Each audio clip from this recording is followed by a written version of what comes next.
It was very scary because I knew I was risking things. I wasn't expecting this to get such attention. Qantas has been criticised for its handling of the outbreak. Potentially unsafe procedures. A staff member was suspended after raising concerns. Qantas realised that I was making too much noise.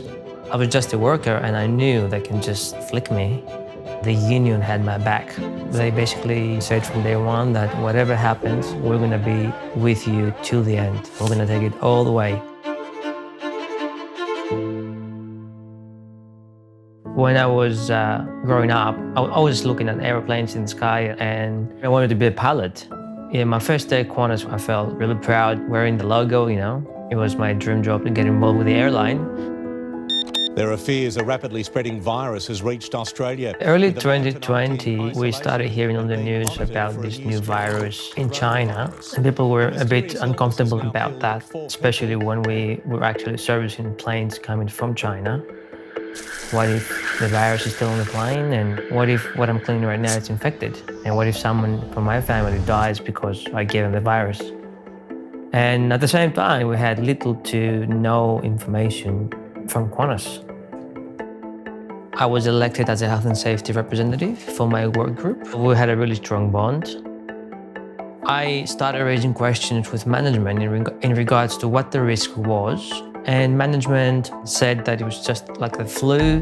There's no change to the procedures. Just make sure you wash your hands.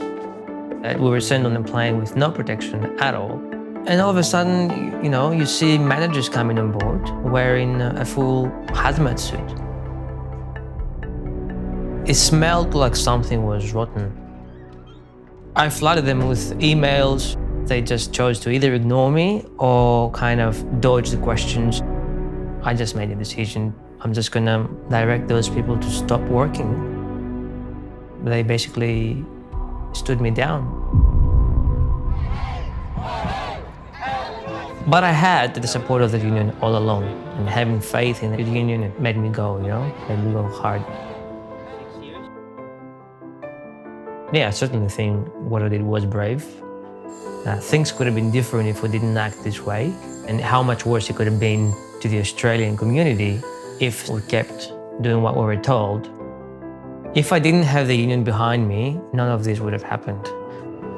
From now on, I would not be in a job without being a union member, because the world without the unions would be a very hard place for all workers.